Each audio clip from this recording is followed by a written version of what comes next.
Whether you remember, the Abugo car drifter also has been prosecuted for 3 months in prison and is asked to compensate $1 million, which in failure of payment he will serve another 2 years in prison. So that is a judgment on that Abugo, because he hit a grade 6 student who is 12 years old boy.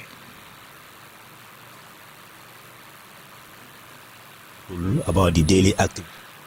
So, as you already mentioned, let's start the daily podcast with Madam Tomasi, the Managing Director of West Africa Democracy Radio, in this exclusive interview to bring us speed with all the lessons that we need to know, because we are talking about migration, how can we mitigate migration, and how we can, as a professional journalism, what you need to do, how can you prepare yourself to be a better one as well. So, this is my encounter with Madam Tomasi, who is Managing Director of West Africa Democracy Radio. Because as we speak, as you can see on the background, we are facing a veteran broadcaster in the country who is currently staying in Senegal. But before going further, let me allow her to introduce herself to our audience before we go right into the topics of discussion this afternoon on the program live on King TV. Good day, Mr. Fati, Elijah Fati. My name is Agnes John Tomasi. I work presently as the director of the West Africa Democracy Radio, WADR, based in Dakar, Senegal. Thank you very much, Madam Tomasi, and welcome to King TV Daily Podcast with me, Alaji Fati, as you rightly mentioned. But this afternoon, our topic of discussion will focus basically on 2 things. That is, we are talking about migration, not you particularly as an expert in migration, because of the reason we are bringing that topic. Your frequency, West Africa Democracy Radio, used to run one of the best migration program in the Gambia, both English and the Mandinka language, and which has really helped the community to mitigate migration in the Gambia. But in the long run, we've seen all those things stop, and then many true research has been saying that that program is need for Gambia to have such program in our community. But before going further, I want us to talk about how important was that program to you, especially at West Africa Democracy Radio, talking about migration.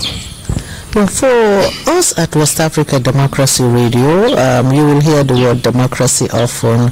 You'll hear the word development. We are a radio that believes in contributing to the lives and livelihoods of people. We're a radio that believes in sharing information that will touch lives and also change lives. So we intervene with communication, with the production of information on issues that we believe are of high relevance and importance, that needs to be addressed, not only to be addressed and talked about, but to be addressed in such a way it will lead to creating and bringing about change. And that is why we had migration. We work in all other areas. For the issue of migration, we have been reporting on migration for many years. We still report on migration, but we had a strategic approach. We had a strategic approach for 4 years, 2018 up to 2022. In these 4 years, we worked extensively in the area of migration. We called it Let's Talk Migration, because migration, as we all know, is a right. It's not a problem. The issue is irregular migration. It's not migration that is the problem. We all migrate. We all move from one place to the other.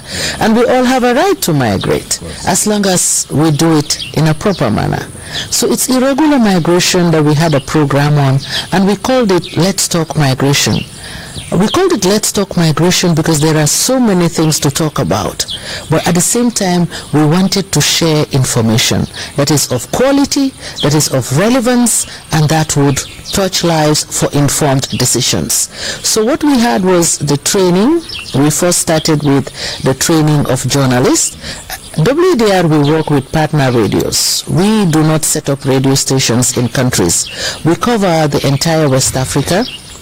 But how do we cover West Africa? From our base in Dakar, we broadcast widely on FM and on radio online. Right now, we're even back on satellite, and we have partner radio stations all over West Africa. Sometimes a minimum of 5, a maximum of 10 or 12 in each country. So whatever we are doing, we do it with these partners. We do not work in isolation. So when we were working on migration, in the area of migration, we trained journalists from the partner radio stations. Journalists who will work with our journalists in Dakar to produce information, to gather first and foremost information from their communities, and then we produce that community. So, we produce the information for the community. What does that mean? It means that all the information we share is from the people. We take it from the bottom to the top, and from the top to the bottom. So to ensure that everybody is well informed, the way people behave, the things that people believe regarding migration, the misconceptions, the truth, and everything that has been mixed up, WADR tried to bring out the information as clear as it could be in the form of a magazine program, where we had different segments looking at testimonies of returnees, migrants who traveled in an irregular manner and then came back sharing their stories. I believe in most of the countries I've traveled to, they have talked about these stories really touching their lives. Some people started to even better understand. I met with a journalist of a community radio station in Ghana who told me that before your programs, I did not even realize what we were doing, because some people will come here to announce that their canoes are ready, the boat is ready, let us announce for young people to go and register. We didn't know that we were aiding and abetting irregular migration. We thought we were just doing a service to our community. But with the enlightenment, with the information that you brought, that through your programs, to talk about traveling the visa way, traveling the correct way, traveling in the irregular way, and all the push and pull factors that we discussed. So yes, our programs went like that. We trained journalists, we worked with them, we coached them, we mentored them to produce reports, conduct interviews, and share the information within their community, and we also shared the information within our own networks. Then those productions in English and in French were also reproduced. I always say reproduced because we do not just translate or voice over them. We do a complete production again. I think you were one of them in the Gambia, in Mandinka, in Burkina Faso we use More and Fulfulde, in Senegal Polar and Wolof, in Guinea Suso and Polar, in all these West African countries. In Mali we use Bambara, and in Ghana we use Twi and Dangme in Ada, which is not far from the capital city. So we have worked extensively. So using our approach with the multilingual approach also helped us a lot. African languages are beautiful languages. And when you speak to someone in the language he or she understands, he or she would love it more and would be ready to listen more. The feedback mechanism, we created listening groups, people who would sit down in their community. We took it back in time, where people will sit under the trees, people will sit in their backyards, and we organized that as well. So you find out that people were interested. When we go for the listening sessions, journalists, community radio journalists, private radio journalists sit with them, they listen to the program, they ask questions, and then they interview them as well to come with their own ideas. So you see that they look forward to the program because they know that in the next program they'll be hearing themselves because they have views. And at WDR we believe in that, amplifying the voices of people at all levels, most especially the underprivileged. And most of the time we think that we're the ones with information. But when you talk to people at community level, at different levels, you find out that they have ideas. They see things, they observe, and they know what they want also. So hearing all of that, I think, encouraged people to really listen, and the feedback we've gotten is that people really appreciated that strategic approach. So it is that strategic approach that stopped after 4 years because it was a project. But we still report on migration.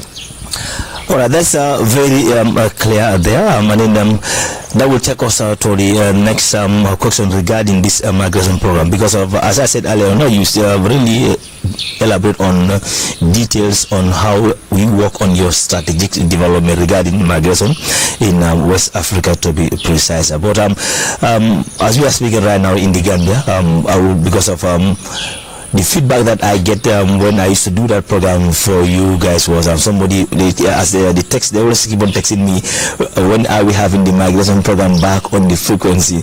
Maybe I have a chance to ask you that one will come. But if you have an opportunity, like not only to talk to the Gambian government, but in any of these West African country where you have been conducting this migration program, what will be your message to the central government? Well, I always say government has a main role, a critical role to play. You have civil society organizations, NGOs that complement the efforts of government. You have us as a people, and all of us have responsibilities in everything that happens in our countries. So you'll find out that responsibilities should be shared in this. Yes, the government has a role to play. What I have seen in the area of migration is that I've been to different countries. I know in Nigeria, even in the Gambia here, they have policies. They have policies, documents on migration and how they will address the migration issue. IOM, EU, they're all working in the area of migration in our various countries. And most of the time when you talk to young people about the push and pull factors, you find out that sometimes it goes even beyond our own comprehension. But sometimes they're very, very little and you know, minute, tiny issues that we consider tiny but big to them. So looking at the issues from, you know, a deeper level is very, very important. I have seen cases where it is women, even mothers, who put together money to help their young sons to travel. The dynamic there is not that the mother knows about the dangers or anything. It's that the society in which the person lives, there are many factors pushing her to also push her kid. If you talk about it, people will think differently. But sometimes we have found, I listen to some young people saying that sometimes even when at community level, you will hear them. Well, be reminded that you are listening to the daily podcast live on King FM. That was Madam Tomasi talking to me there regarding how they operate to mitigate migration across the West and Central Africa. My name is Alaji Fati, and I am with I am ADAMA NYANG. We are going to bring you up speed all the latest that you need to know about the country's newspapers in the country. But ADAMA, I think it has been a very short and a precise interview regarding because as she rightly mentioned, migration cannot be stopped, and it depends on which type of migration are you doing. Because of migration, we have internal migration, that is migration within the country itself. You might be in the province area of the Gambia, you migrate to come to the city for a better living or to have opportunities to have a job. And then external migration, you are now talking about a cross-border migration from country to country. So it cannot be stopped, but doing it in the right way, either by a flight or whatsoever, is more better than sacrificing your life to use the dangerous route to Europe and other places. I think she got it right there to talk about the importance of having a government with the right policies, and then having a government decentralizing the opportunities across the length and breadth of the country is very important there. Let me just have your picking points on this short interview. Yeah, the interview was a nice one, and really I was impressed of one thing here. I think I noted two things what he was discussing about. That is training of journalists on how to tackle migration issues. That is a very important thing, and that was a very good move from them by training journalists to how to tackle migration and how to report on migration issues. The other point I noted was the issue of local language. That was very welcoming to me because, as he rightly mentioned, to communicate to people, it is very good to use their language. They will be more interested in what you are saying when you use their local language. So she was saying like they use in each country, they use 2 local language which they will use to communicate to people. So that was very impressive from them. I will say that was a very good one from Madam Director there. Yeah, but and again, you know, migration also has a lot of factors. So I want us to be precise here because of she mentioned few, but peer pressure is also part of it, and the other part also perhaps you will come in the video version, whereas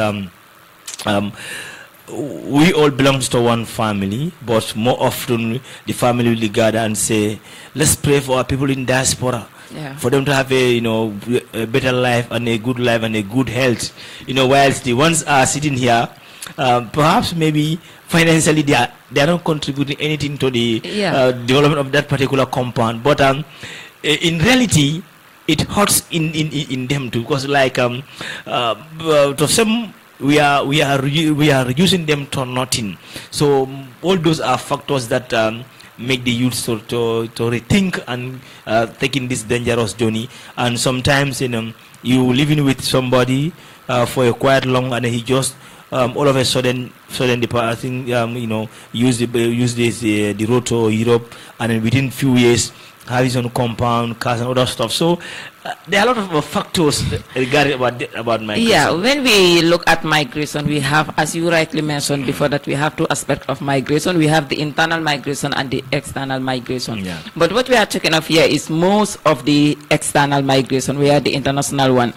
But the issue here is the illegal way of migration. Nobody can be denied from migration. We all have right to movement.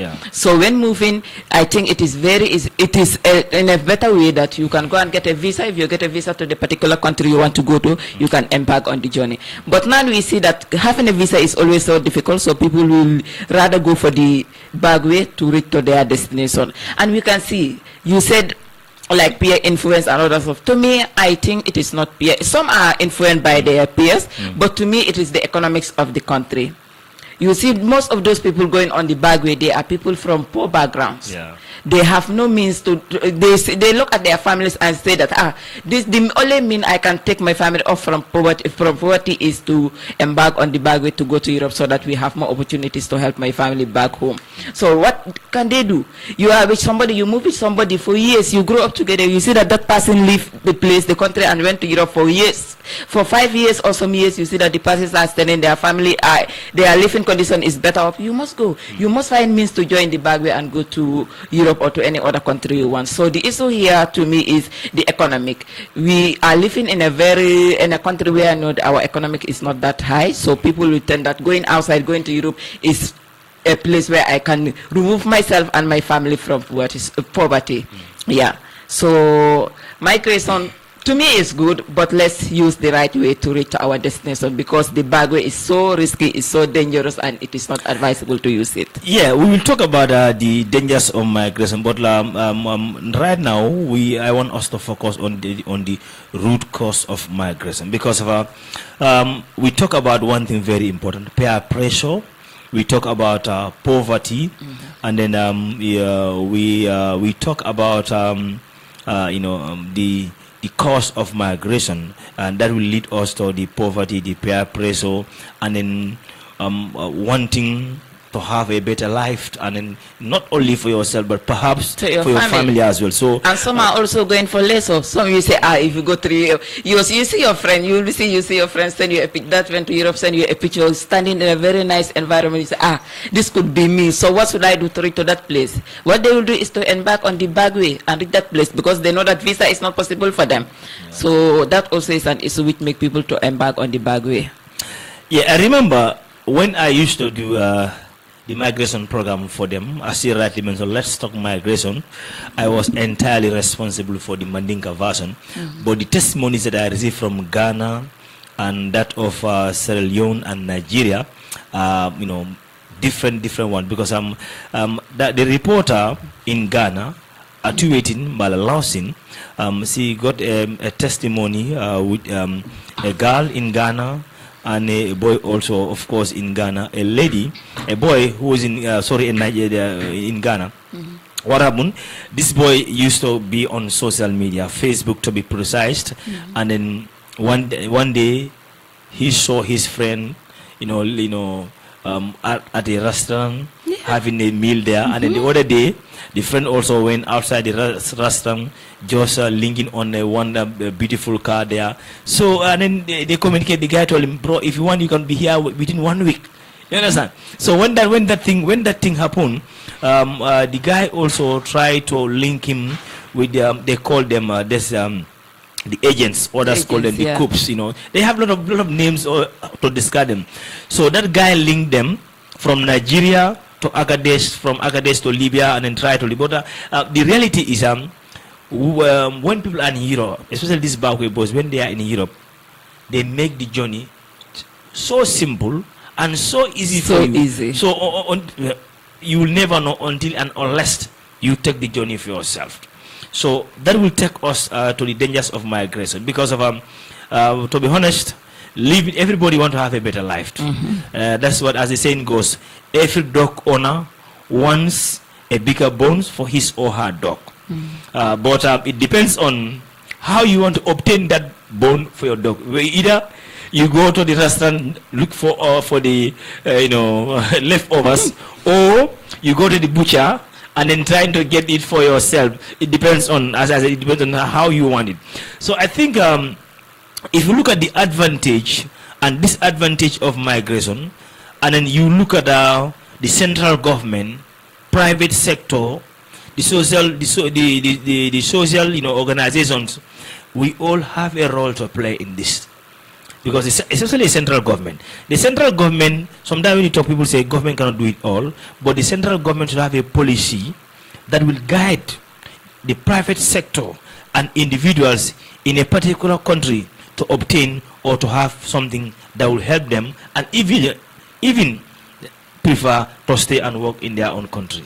Yeah, when we say migration, especially the illegal migration is the main issue here. Illegal migration, as I mentioned earlier, is we all need a better life. Yeah. So I wouldn't be in the Gambia. I say, every day if I wake up, I pray, when will I be in Europe? That's my prayer. My family members will pray for me so that I will travel. Everyone is praying. Everyone have your child praying the person. But let us also think about this. If all of us leave this country, who will take care of the country? That's what I always say. Some boys, they will be like, we all should go and leave you ladies in the country. How can only ladies develop the country? Yeah. So, but when we look at things also, it is their right. It is their right. And it is very challenging in this country. You see some boys, they are sitting around, they have no job.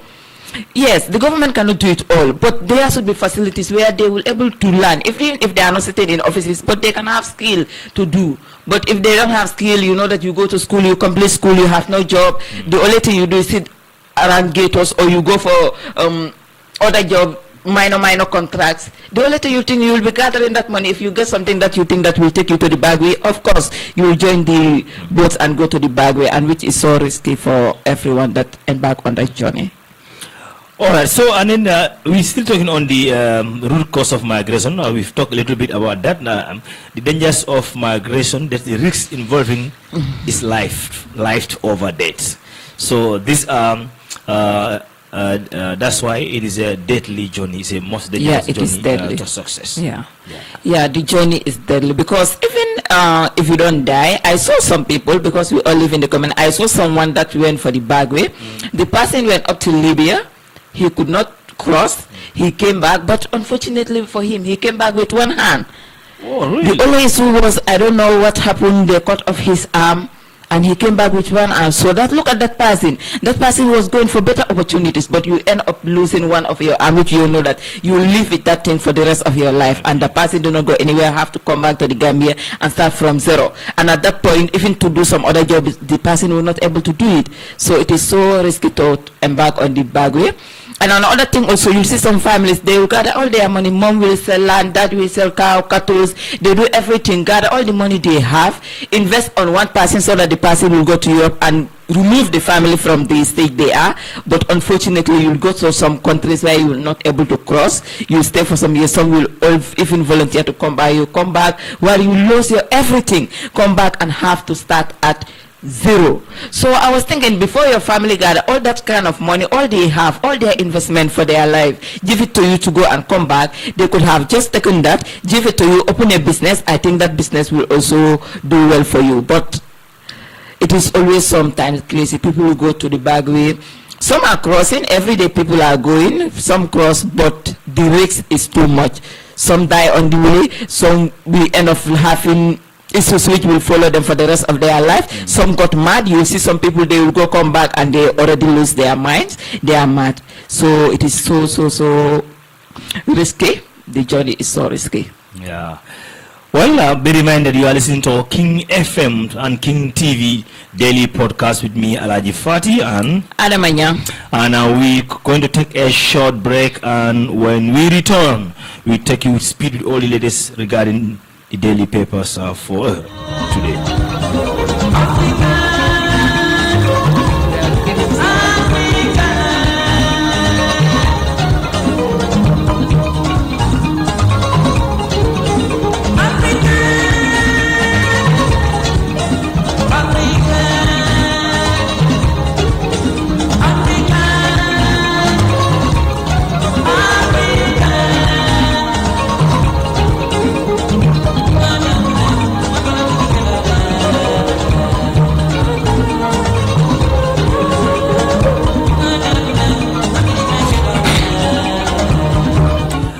Welcome back to the program, and be reminded that you are listening to the daily podcast live, coming to you from King TV and King FM, with us live in our studios, broadcasting from Talinding. And now let's go with ADAMA NYANG to take us speed with all that you need to know regarding the daily papers, headlines and the lead stories. Okay, I will take you through the headlines. The first headline we have here is GSM operators ought to remove validity expiry on data and credits. And the next headline we have UDP explain dual citizenship criteria in flag bearer application process. And we have another headline which says I can tell James vehicles from those of government. Lawyer J. Dabo deny being hired by UDP to defend PIU shooting suspect. Abuko school card the jail. Late Mayor Honored Gambian King of Kora, which city share. 7 youth remain for common nation at Kuloli. UDP flag bearer aspiration query application process. So those are the headlines we have for you, and Mr. Fati will take us through the story while we discuss it together. Thank you very much, ADAMA. And then let's go with speed with one article that you tell us regarding the Standard News. That is one Malik Baji was yesterday sentenced to 3 years imprisonment with a hard labor by the Bundu Magistrate Court for his involvement in a dangerous car drifting incident at Abuko School that left a grade 6 student seriously injured. The court also ordered Baji to pay $1 million in compensation to the victims, a 12-year-old Abrahman Ba. Should he fail to make the payment, he will serve another additional 2 years prison term. The sentence came after Baji pleaded guilty to a charge of reckless and negligence in violation of Criminal Offence Act 2025. The incident, which drew a national outrage, occurred earlier this year when Baji was captured on video performing high-speed drift near the school premises during school hours, resulting in a vehicle hitting Ba, who was on school grounds at the time. The Gambia Police Force, that is GPF, has welcomed the ruling, emphasizing its zero tolerance policy towards reckless driving and car drifting in a statement released today. Gambia Police Force reiterates its commitment to ensuring public safety and holding offenders accountable. The verdict sends a clear message that such reckless behavior will not go unpunished. The statement read, "We remain resolute in enforcing the law to protect lives, especially those of our children." Ba is reportedly still recovering from the injuries sustained in the incident. The case has sparked renewed calls for a stricter enforcement of a traffic laws and better protection for school zones around the country. Well, I think I agree entirely with this verdict because of what the judge is also saying. The boy nearly got life imprisonment because hadn't been, if Mr. Ba was hit to death, then the case will be treated as a manslaughter, and then manslaughter case, if you are convicted, you can serve the rest of your life in prison. So that is why the children who are doing this car drift in the country, they have to be very careful. You are going to school, you are kids, you involve yourself in situation that you cannot pull yourself at ball, because if you hit somebody on the street and you kill the person on that mission, you're going to be treated as a case of manslaughter. And the manslaughter case, if you are convicted, you will serve the rest of your life in prison. I think those are the things that should also be caught, because it's a law already, but people need to understand the dangers of this, because of in front of the law, there is no excuse of you saying I don't know. Yeah. Yeah, to this, I think it should be a learning point to all those involved in, and to parents. Please, we should learn how to control. We should control our children. You should not say, I have it, my child will enjoy.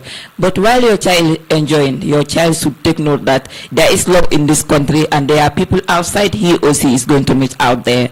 So I think it is a learning point for everybody. Like Malik will be spending some years, someone who should be doing something with your life, you use that. Yeah, he's a student also, someone who should be going to school, now you will be in jail. So that one is really something so serious. So I think everybody should learn from this. Not only parents, but even those involved in it should learn from this and stay away from it, or find other means of doing it instead of going to public roads or to public places to do their activities. Yeah, I will not do justice if I close this program without talking about this Pura stuff. Because Pura got pushed back regarding the tariff. So we are trying to load the story. As we said, that is why we cannot even have a strong connection in the studio here. It's sad anyway. Let's do a little about the Pura story, because it is something very important. The Public Utility Regulatory Authority, PURA, has come under fire from both the main opposition United Democratic Party, UDP, and activist Madi Jobate, following its latest decision to fix a float price for data. Well, GSM operators are engaged in a cut-throat tariff competition, which has a lower cost for customers. One would think that Pura would rather insist that these companies enhance their quality and allow the price to go down. But seeking to stop the tariff competition means Pura is only interested in securing profit by GSM companies and not quality and cost for consumers. Those are the words of Madi Jobate. On the other side, UDP meanwhile condemned Pura for imposing arbitrary float price for mobile data service in the Gambia, a reckless and unlawful act, and a direct assault on consumers' rights, economic justice, and principles of a free market in a democratic society. Pura's mandate under the laws of the Gambia is to protect the interests of the consumers while ensuring fair competition among service providers in the state. Pura has shamefully choose to act as a shield for GSM companies, legalizing exploitation at the expense of ordinary, already struggling Gambians people. Those were the words of the UDP. So I think I only take one word there. That is the mandate of Pura, because of Pura, their sole responsibility is that they make sure any GSM service provider in the country, you serve the best to your ability. You serve quality service to the Gambians, and then even if there's a way, urge them to make it more cheaper with quality service. But now if Pura raise the bar to 50, at least 1 gigabyte, it's something else, I would say.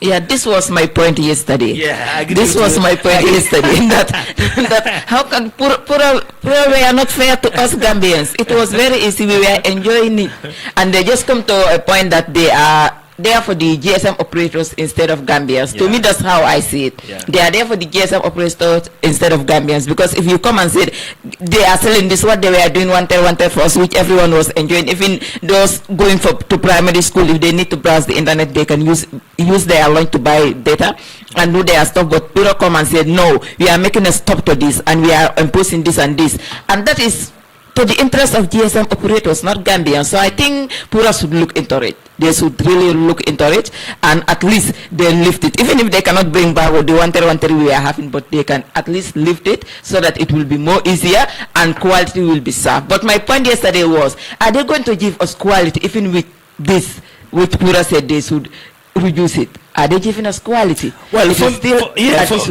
me, I was surprised because knowing the responsibility of Pura in the country, as I said yesterday, Pura should make sure all these companies, they contribute to their social cooperative responsibility, because before obtaining the license, those were the things that they should fulfill. So, and then Pura should not aid them to exploit Gambians. The society. Yeah. So I think Pura should go back and then go back and then check their responsibilities and then understand very well and come out and speak to the people. But this attempt was a wrong one from Pura, to be precise. Let's just call a spade a spade. All right, so let's move on to the next item. As you really said at the headline, I can tell Jammeh's vehicles from those of the government. That is a word of Famara Sediba. That is the government vehicle, that is the control of the government vehicles at the State House Biden. He said he cannot differentiate the cars belonging to Jammeh directly and the cars belonging to that of the government of the Gambia. I think high time our officials also take note of certain things, because if you are a car controller at the State House, definitely you need to know if Alaji Fat is working at State House, but the car that Alaji Fat is driving, is that his own or a government owned, that should be clear to the car controller. I don't think that should be an excuse to say I cannot differentiate the cars belonging to the government and belonging to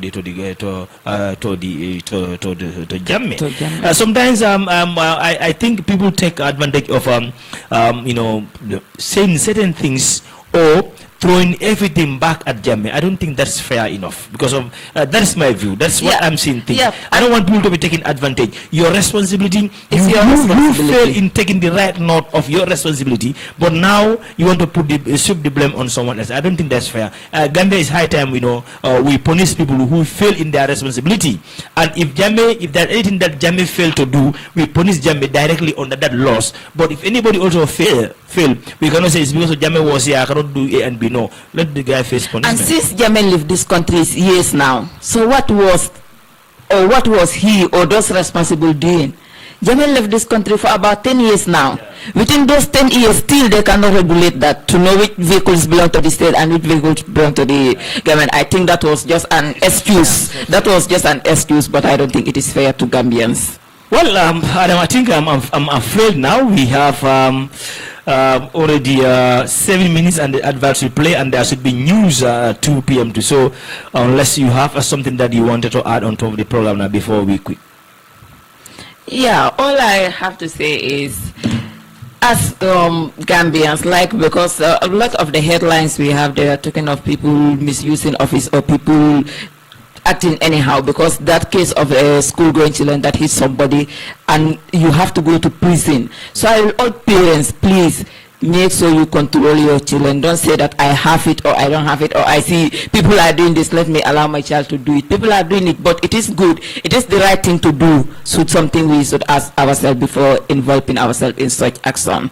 So to our viewers, I will say always stay with us, and we bring you this program daily from Monday to Thursday from 1 p.m. to 2 p.m. So always follow us, and we said thank you for being with us. Thank you very much, Adama, and that is from me, Alaji Fati, and the rest of the team. Till you come in tomorrow, God willing, have a peaceful day. Goodbye.